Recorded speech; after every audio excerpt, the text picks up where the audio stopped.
Magandang hapon sa ating lahat. Ako nga pala si Janet Mer S. Angkan, ang unang tagapag-ulat sa hapon ito. At ngayong araw ay ating tatalakayin ang tanghalan ng mga nagwaging dula. At dagdag din dito ang mga dulang nagwagi ng Don Carlos Palanca Awards. Ano nga ba ang Don Carlos Palanca Memorial Awards?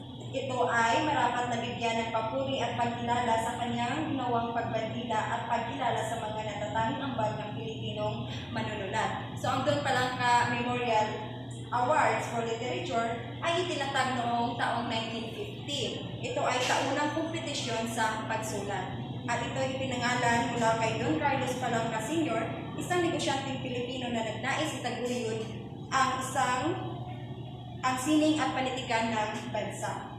Dahil sa magandang tugon sa paligsahan ito, ang pamunuan ng Palanca na si Don Carlos ay nagdagdag ng kategorya sa pagsulat.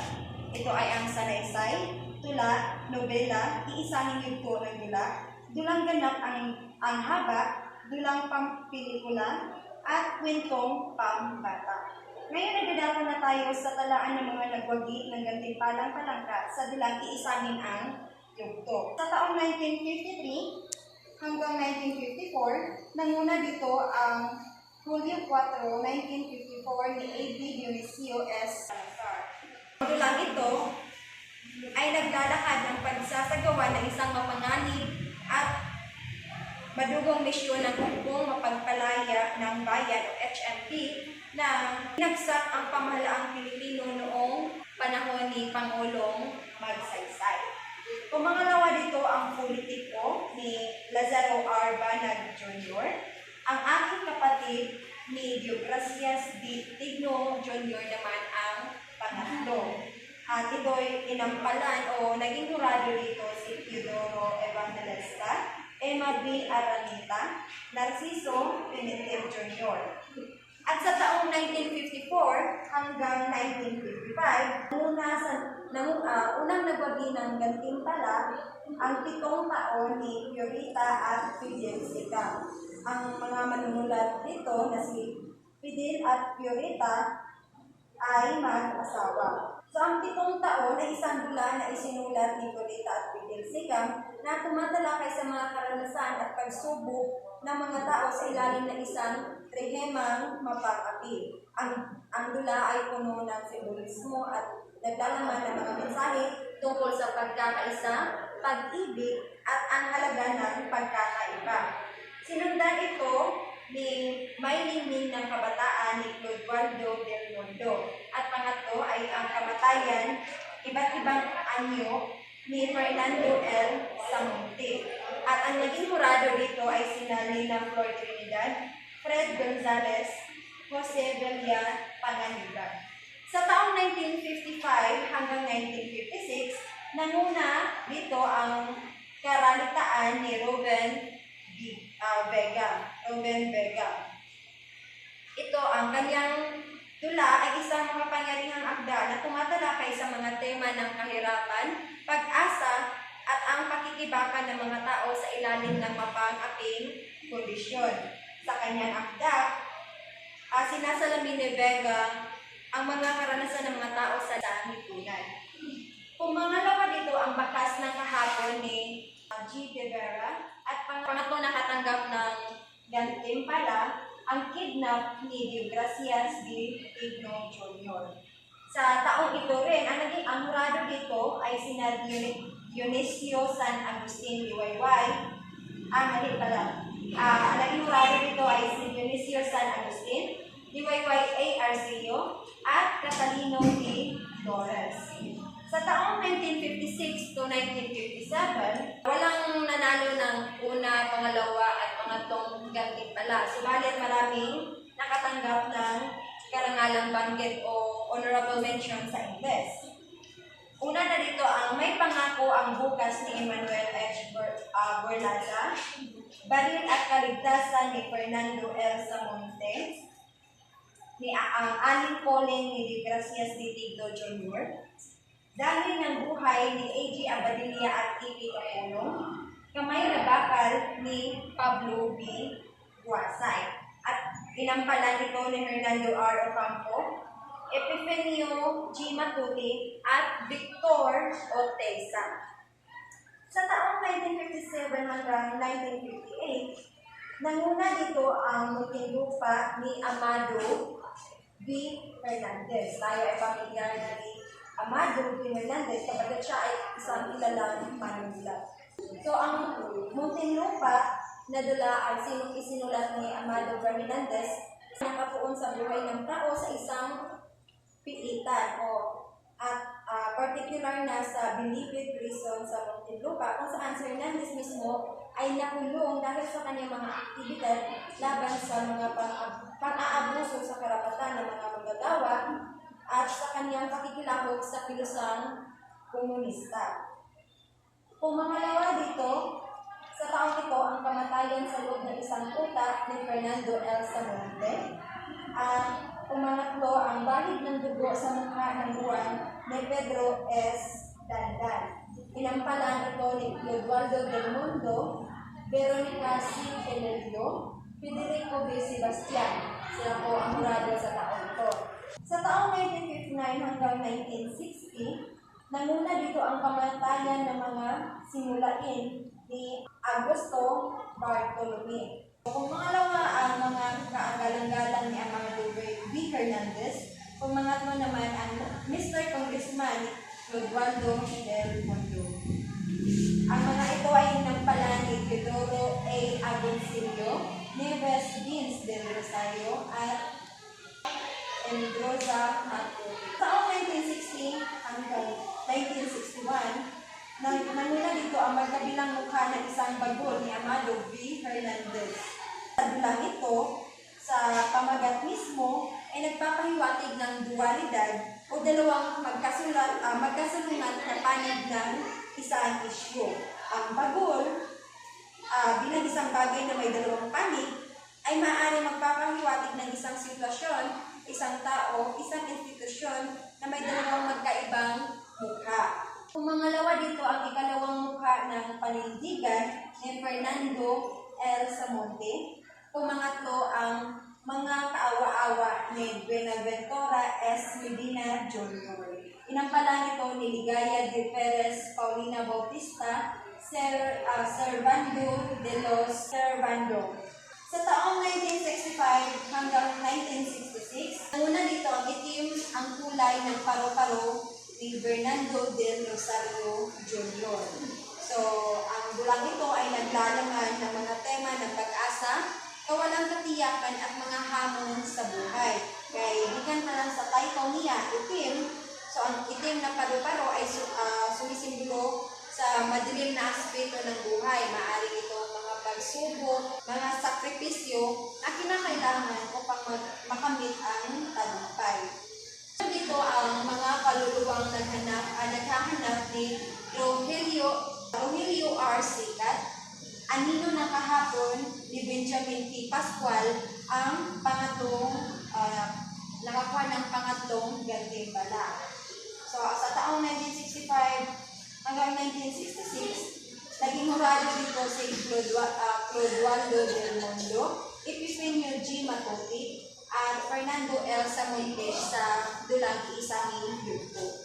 Sa taong 1966 hanggang 1967, nanguna dito ang Gabi at Araw ni Fernando L. Samonte. Ang Gabi at Araw ay tumatalakay sa dualidad ng buhay. Ang gabi na kadalasan kumakatawan sa pagsubok, takot at kawalang katiyakan. At ang araw na sumisimbolo sa pag-asa, liwanag, at mga bagong simula. Pumangalawa sa taong ito ang isang araw ng paghukom ni Benjamin P. Pascual at pumangatlo ang isang kundiman ni Levi Malgos de la Cruz.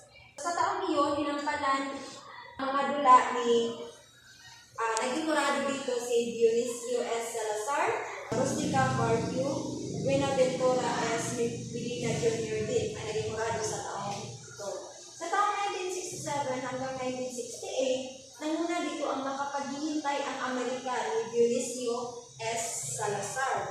So, ang dulang ito naman ay naglalaman ng tema ng pag-asa, sakripisyo, at mga hamon na dinadaranas ng mga Pilipino, lalo na sa konteksto sa paghahanap buhay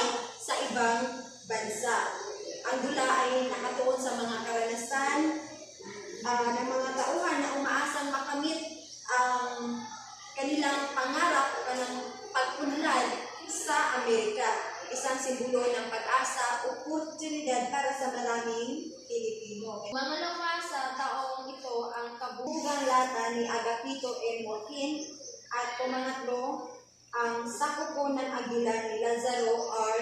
Banag Jr. Sa taong ito din ay naging morado sina Clodoaldo del Mundo, Epifanio G. Matuki at Fernando L. Samonte. Sa taong 1968 hanggang 1969, nanguna dito ang Moses ni Rogelio M. Sicat. Ang Moses ay dula na tumatalakay sa mga isyu ng hustisya, paglihiganti, at ang pagkasira ng moralidad sa konteksto ng isang pamilyang Pilipino. Ang pangunahing tauhan sa dulang ito ay si Regina Calderon, isang guro na nagpupumilit na mapanatili ang kanyang dignidad sa gitna ng hamon sa buhay. So, ang pangunahing tema ng Moses ay tungkol sa hustisya, paghahanap ng hustisya. Dalawang dito ang Neon ni Clodoaldo del Mundo at pangatlo naman ang huling pasya ni Fernando L. Samonte. So, inampalan ito ni Dionisio S. Salazar, Paulina Bautista at Pablo M. Quasay. Sa taong 1969 hanggang 1970, nanguna dito ang vida ni Wilfredo P. Bertosio. So, sinundan ito ng ang uwak ni Libby Valdez de la Cruz at pangatlong nagwagi ng gantimpala ay saan pupunta ang paru-paro ni Rogelio Sicat. Inampala ito ni Onofre Pagsanghan, Lamberto Abellana, Buenaventura S. Medina Jr. Sa taong 1970 hanggang 1971, ang unang nagwagi ng gantimpala ay ang dugo sa uhay ng Luntian Palayan ni Victor B. Francisco.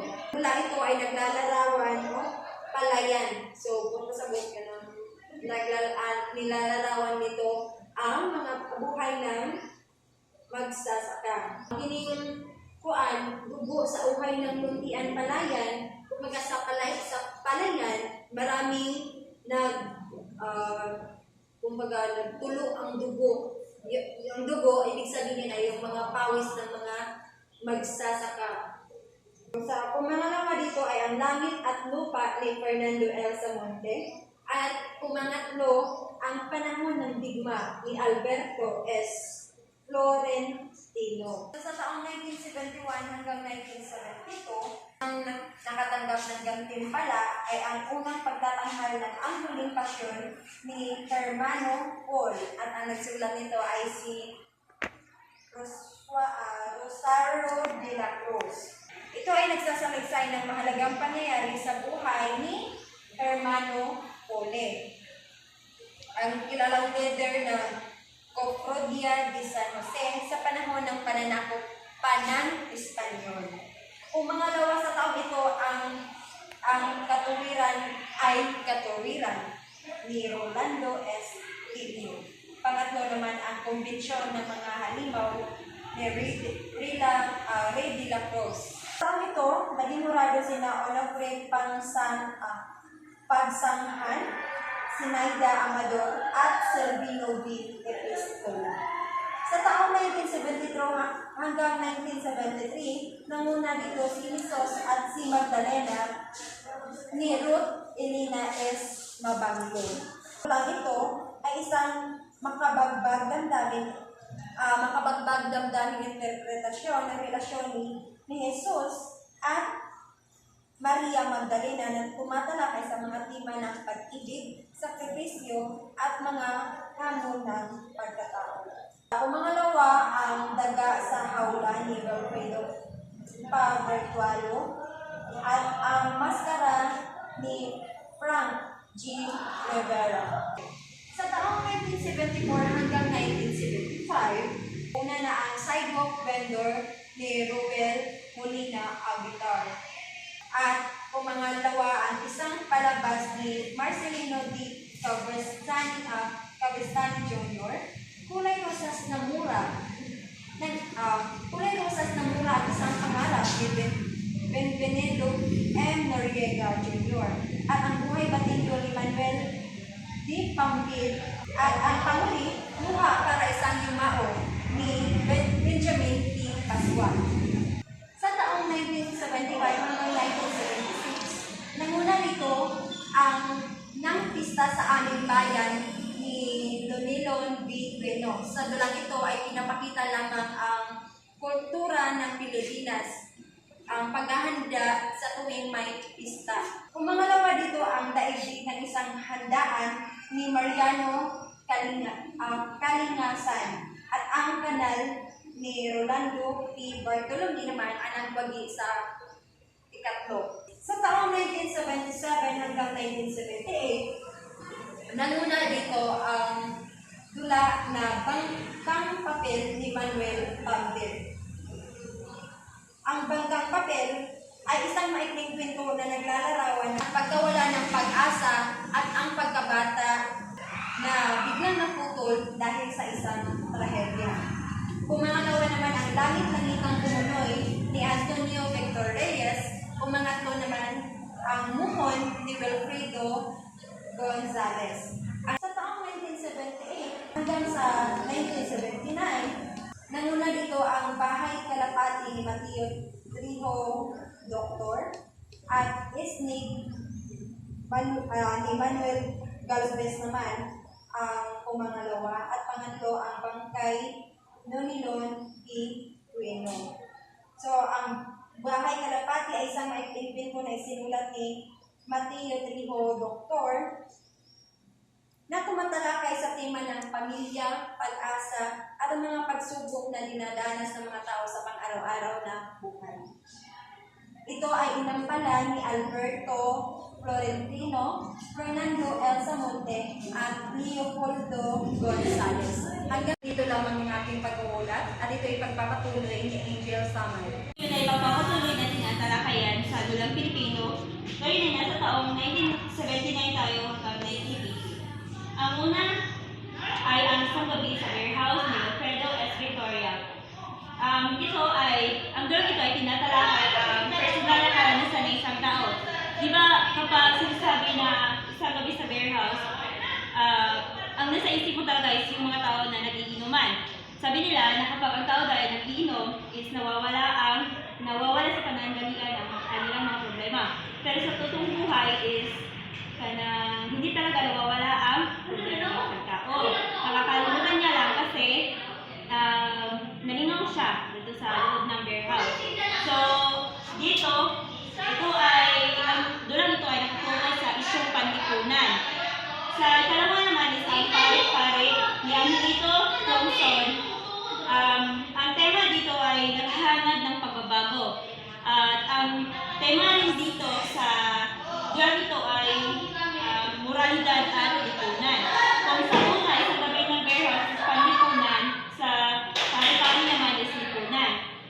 Ang dulang ito ay tumatakbo sa isang tao na mayroong kasalanan na gusto niya magbago. So, ang takbo ng storya nito ay may isang tao na nagkaroon ng kasalanan at gusto niyang baguhin ang takbo ng kanyang buhay. Kaya, na-invento ang dulang pare-pare. At ang ikatlo naman is ang iba pang layak ni Don De Los Reyes, Ruth Eliana S. Mabanglo. Ngayon naman ay dalako tayo sa 1980 to 1981 na mga dula. Ang unang dula ay ang May Isang Sundalo by Renny S. Dulaga. So ang dulang ito ay sa pamagat pa lamang May Isang Sundalo. Nakapokus ito sa mga pangyayari, mga kaganapan ng sundalo sa bawat araw sa kanyang pagbibigay proteksyon sa bansa. At dito rin makikita sa dula kung paano niya nilapasan ang mga hamon mula sa kanyang trabaho, sa kanyang pamilya, hindi niya buwan at taon. At ang ikalawang nanalo sa patimpalak ay ang barkada ni Bienvenido Noriega Jr. Ang barkada is, ang tema dito ay nakapokus naman sa kung paano nakapekto ang mga kaibigan natin sa ating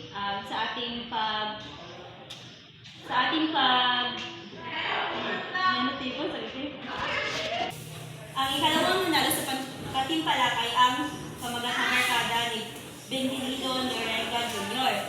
Dito, ang tema na ito ay nakapokus naman sa isang tao na merong kaibigan at kung paano ang kanyang barkada, ang mga kaibigan ay nakakatulong sa kanya upang malampasan ang mga problema at kung ang kaibigan na ito ay nakakatulong ba sa kanyang pagunlad sa kanyang kinabukasan. At ikatlo naman ay ganito bang lahat ang tatay ni Mariano S. Kalingasan.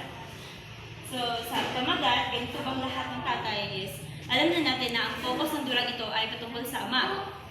Ang bawat bata ay mayroong iba't ibang kanang experience sa loob ng bahay. Merong iba na malapit sa ama at meron namang iba na hindi. So, sa dulang ito is, pinupukaw ang atensyon ng mga manonood kung magkatulad nga ba talaga ang ama na nasa tabi ng kanyang anak. So, yun ang focus sa dulang ganito bang lahat ang tatay. Ngayon ay pagpapatuloy natin sa 1981 to 1982 na patimpalak ang taong grasa. So, ang taong grasa is sumasalamin sa mga tao na naghihirap. Kagaya na lamang ng mga tao na naghihingi ng limos sa kalsada o isang kain sa puka. Yun ang taong grasa. So dito, sa dulang ito, pinapakita o pinupukaw ang atensyon ng mga manunood na hindi lahat ng tao ay pantay-pantay. May nakaangat sa buhay at meron din namang nasa pinaka mahirap na talaga na estadyo ng buhay. At ang ikalawa is ang nana. At ang ikatlo ay si Mr. Daga, si Mrs. Daga at ang doktor. So ito, ang tema dito ay ang interaction sa isang komikal or komik. Ang dulang ito ay kanang ikuan siya, inihalintulad siya sa kanito, fictional na nga idea sa kuan kanang nanunulat, which is wala naman talaga Mr. and Mrs. Daga. So yun, ikuan na siya sa fictional. Ngayon ay dadako tayo sa 1982 to 1983. Ang huling gabi sa Maragudon ni Renato O. Villanueva. Ang Maragudon is isang lugar. Isa siyang makulay na lugar, ngunit ang focus sa dulang na ito kung paano nilampasan ng mga tao ang mga problema doon. Mauna siyang titulan siya ang huling gabi sa Maragudon kasi meron silang problema o trahedya na kailangan lampasan. So, napakita sa dula na mga tao sa lugar na ito ay nalampasan nila ang hamon sa kanilang lugar. Dalawa is ang liwanag sa kalimlang ni Roberto Jose D. Guzman. Ang liwanag sa kalimlang is nakafocus siya sa martial law at pag-asa. So alam naman natin na ang Pilipinas talaga ay sinakaw ng mga iba-ibang bansa at hanggang nakarating tayo sa martial law at nakita sa mga lolo natin, sa mga lola, is meron talaga silang masasabi na kung gaano kahirap ang martial law noon. So ayun, sa kanila, sa ating mga lola at lola, na meron talaga tayo itong pinanghahawakan na totoong ebidensya na kung paano nila nilampasan yung panahon na yun sa martial law na time. So, ang tema nito is martial law at ang pag-asa ng mga tao sa Pilipinas. So, ano siya?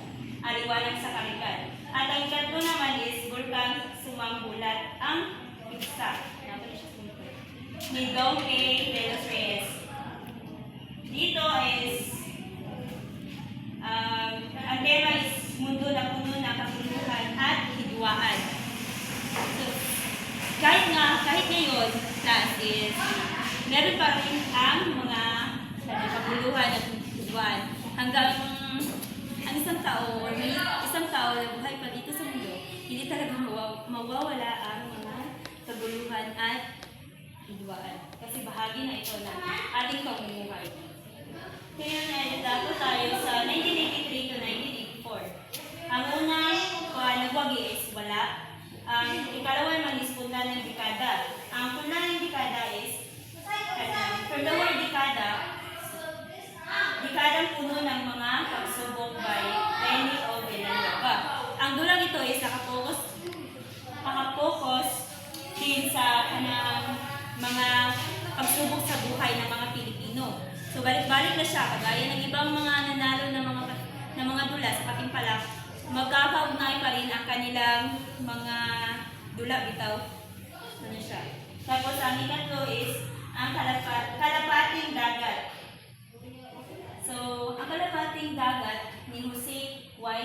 Galisay Jr. is nakapokus ito sa relasyon ng tao at kapwa niya tao. Dili lang siya sa family but sa kanitong sa human society. Kung paano ka nakikipaghalubilo sa kanila, ano siya, ang focus sa kalapating dagat. Ngayon naman ay nilako tayo sa 1984 to 1985. Ang pinakauna ay walang nagwagi sa 1984 to 1985, walang wagi. So, wala siya ay nakadaong sa ilahang kabilang time. Tapos ngayon naman is dadako tayo sa 1986 to 1987, kaya ng saging. So, kaya ng saging ni Leon Shopi Derrida is nakapokus naman ito sa papel na kababaihan na makanta na tunay na kalayaan. So, di ba noon is hindi pantay ang pagtrato ng mga babae at lalaki. Mas nangingibabaw talaga ang kapangyarihan ng lalaki kaysa sa mga babae. Kaya naman, ang tulad ito ay nakapokus sa mga kababaihan na naisip parating sa mga manonood na dapat magkaroon ng pantay na pagrespeto sa babae at lalaki at pagkakaroon ng kung kaya ng lalaki, kaya ng babae. So, muna siya ang gusto ipaabot sa dulang musya ng saging. Ang ikalawa ay kinang saging ni Leonardo C. Tumbukol. Ang tema nito is pag-asa at pagsusumikap. So, di ba, tayo mga Pilipino, ilang beses na nakaranas na ng mga trahedya, kahit mga konting, mga pagsubok sa buhay. Ngunit bilang Pilipino, is sinusubukan natin na malampasan natin ito. Matagal man, ngunit malalampasan natin ito. Muna siya, nais iparating rin sa mga manonood na ang mga Pilipino talaga ay kailanman hindi nauubusan ng positibong enerhiya upang lagpasan ang mga problema. At ang PAL is contemporary mga issues sa Pilipinas. Ang tema nito is pakikisalamuha sa mga cultural at political. So, diba, magkakaiba-iba ang tao ng paniniwala at mga kung sinong tao ang pinapanigan. Kaya, sa PAL ni Ronaldo L. Carcamo is dito pinapakita na kahit na magkakaiba tayo ng mga pananaw mula kultura patungo sa politika, is dapat na meron pa rin tayong respeto sa ating mga paniniwala.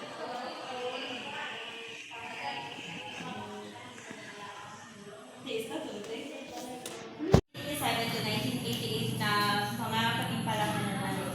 Ang una is ang tumbang preso. Di ba ni Manuel R. Music? Di ba ang tumbang preso is itong ginagawa na ito siya? Pero kung sa literal na pagpapahulugan, from the word preso is nangangahulugan na isang Pilipino ay nakakulong ito sa nakasanayan ng mga kagawian kung kinsay dibutar sa katabanan, dibutar or kung unsay paniniwala wala sa buwan na tukod siya. So, dito is pinapahiwatig sa dulang ito na kaning ang bagong ibis na ngayon, pamagat na siya. Dito ang laman ng dulang ito is kuan siya kanang ipinapahiwatig na maaaring mayroon tayong sariling pagpili.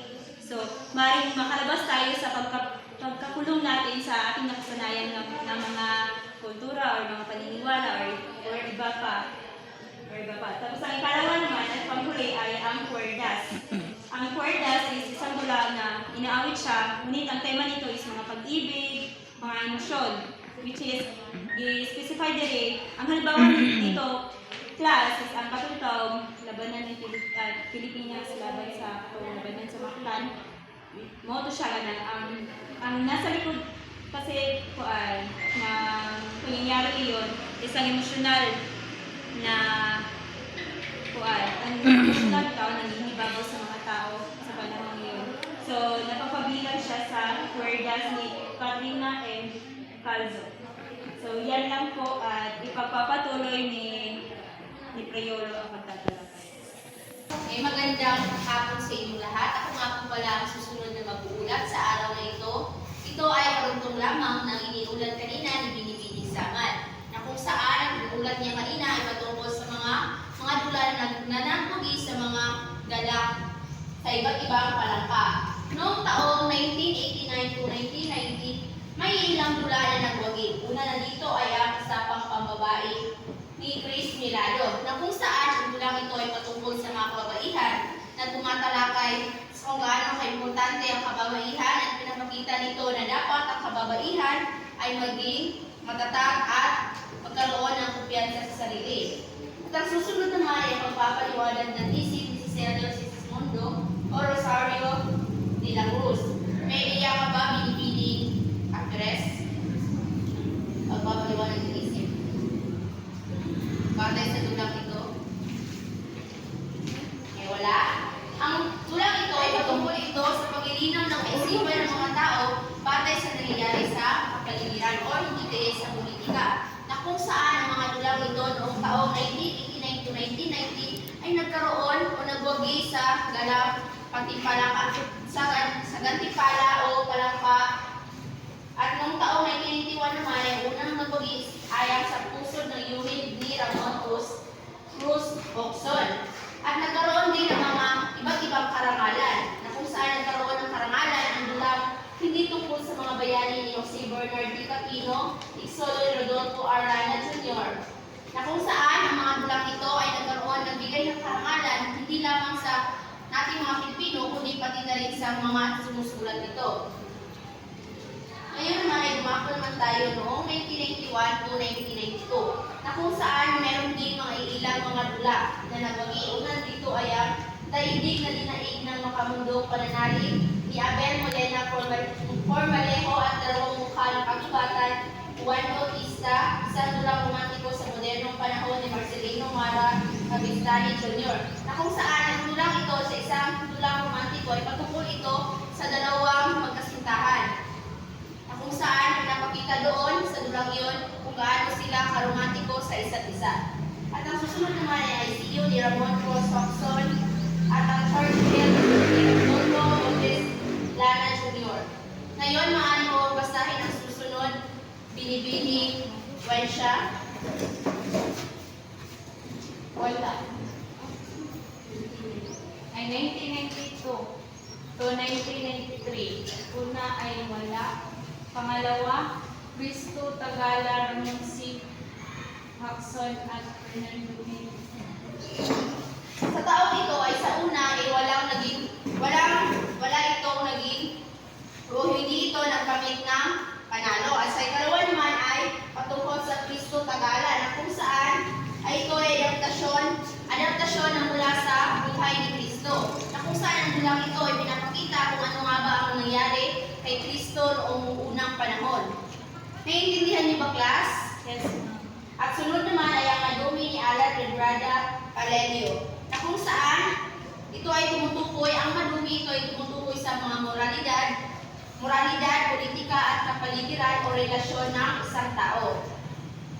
Ngayon naman ay dumako naman tayo noong taong 1993 to 1994. Una na dito ay ang Ambon ng Kristal ni Elmer Gatchalian, ang dating magkasintahan ni Jose Bernard Capino, taguan sa ulan ni Blaise Rogel Caguskos o ni Rene Villanueva. Ang Ambon ng Kristal ay sinisimbolo ito, karaniwang sinasabi sa dulang ito at tumatalakay ito sa kabataan, hindi lamang sa kabataan kundi pagbuo na rin ng pagkatao at sensualidad ng mga kabataan.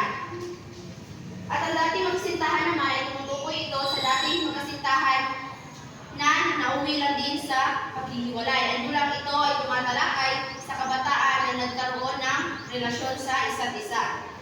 At ang susunod ay taguan sa ulan. Ang taguan sa ulan ni Daisy Cat ay tungkol ito sa dulang na kung saan may mga bata o tao na naglalaro sa isang ulan. At noong taong 2023, nagkaroon ng gantimpalang palangka ang mga dulang may isang yugto. Pag sinabi natin dulang may isang yugto, class, ito ay dulang ginagawa sa isang minuto lamang, na kung saan ang kanilang paggagawa ng dula ay limitado lamang. Limitado ang ginagawa ng mga karakter, lalo lang na ang mga pangyayari. Dahil ito ay isang dulang isang yugto lamang.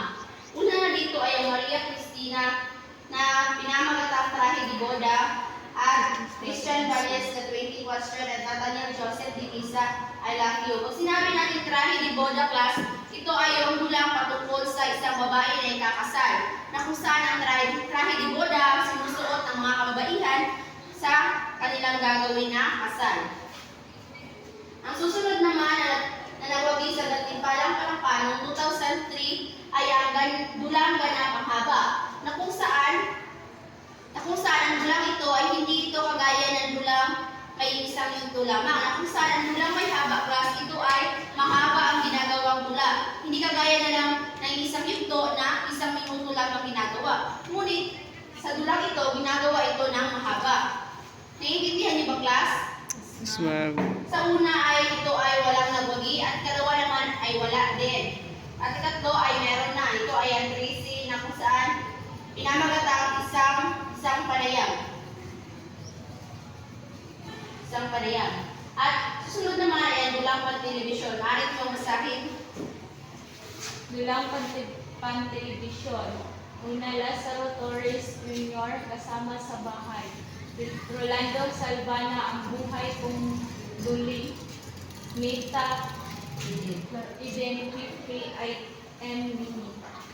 Maraming salamat.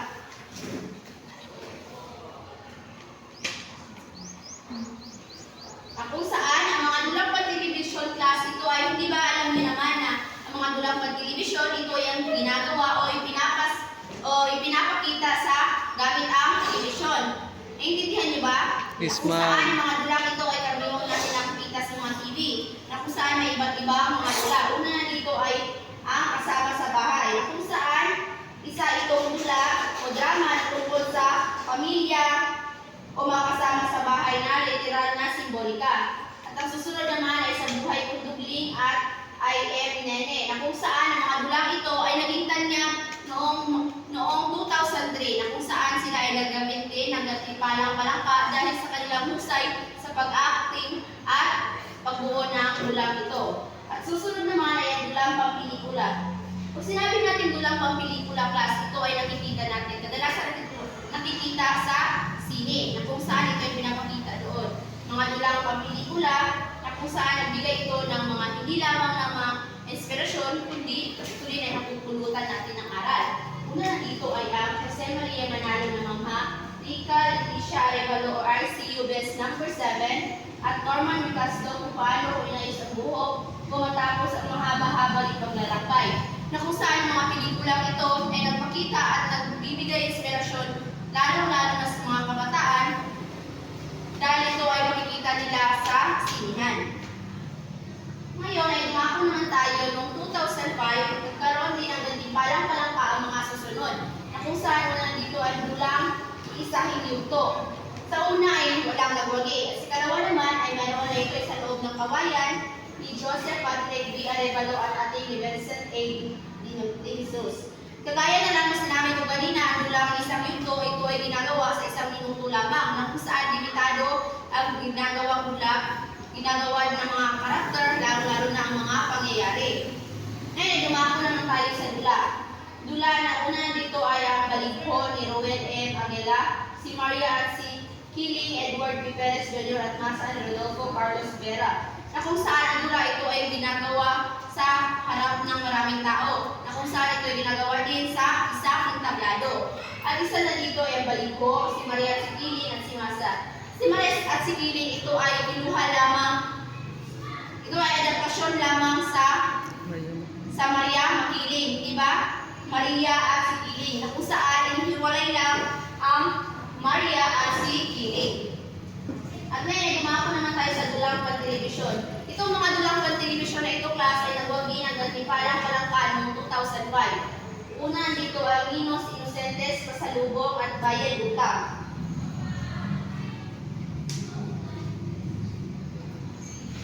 Susunod naman ay ang dulang pampelikula. Unang dito ay ang Hubog Langit ni Ernesto G. Reyes, Boy, Veronica, B. Velasco at Lumon. Ang mga dulang pampelikula ito ay naging sikat din sa noong 2005, na kung saan ang mga dulang ito ay nakikitaan mo talaga kung paano talaga ginawa ng mga karakter, kung paano nila inayos at ginawa ng mahusay ang iba't iba nilang karakter. Noong 2006 naman, class, ay mayroong iba't iba din na nagkamit ng gantimpalang palangka. Una dito ang dulang may isang yuto. Ito ay ang nagpalampay may mga job ay pagsibingan ang baginoong mag-asawa at Jeep.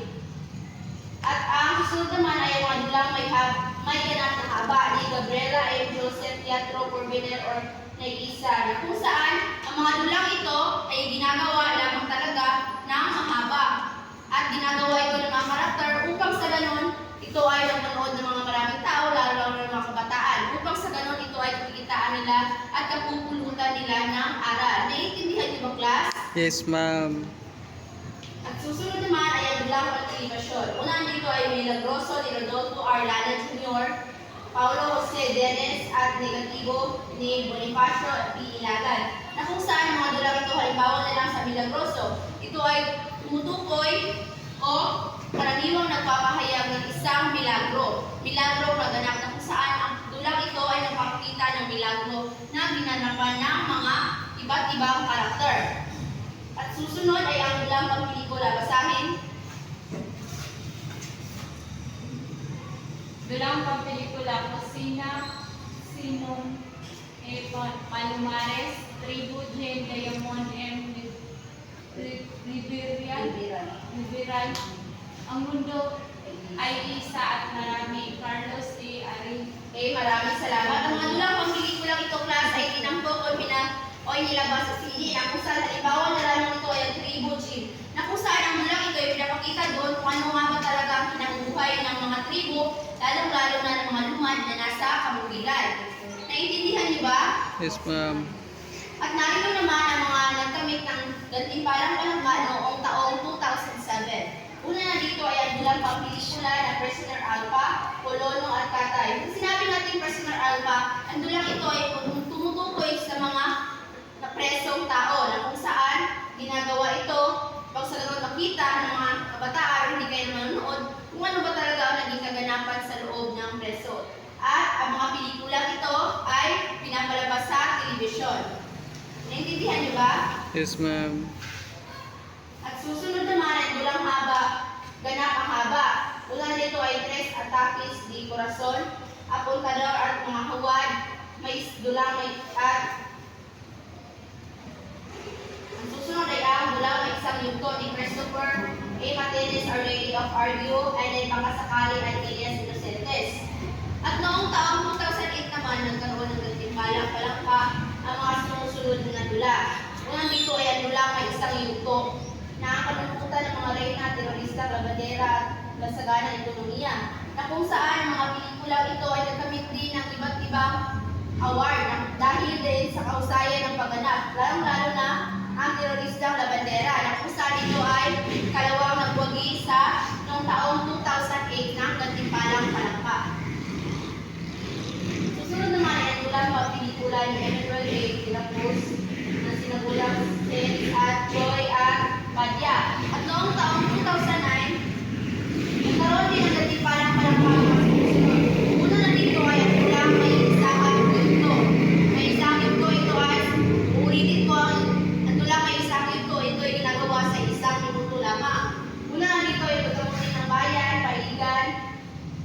at ang asunto. Ang asunto class ito ay kagaya na lamang nakita natin sa telebisyon na kung saan iba nga lang yung naging title pero pare-pareho lang ito ng dulang asunto. Ngayon naman ay dulang ganap na haba. Una na dito yung Ismael at Isabel na kung saan ang dulang ito ay patungkol sa dalawang magkasintahan na si Ismael at si Isabel. At susunod ay sa kanto ng wakas ng katotohanan at Mes 12 Extranjera. At ngayon naman, dumako tayo sa dulang pampelikula. Basahin. Dulang Pampelikulas, Seymour Baro Sanchez at Christian M. Lopesta Hiwaga, Jerry T. Gracio Muli, Enrique Ramos Moonlight Overvalue. Maraming salamat.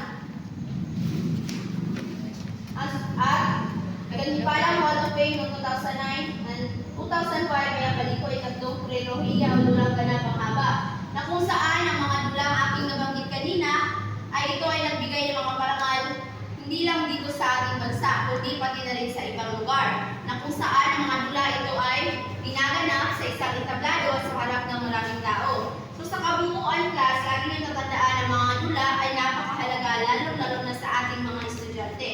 Upang sa ganun maalaman natin kung ano nga ba ang iba't ibang klase ng dula at kung paano ito ginagawa.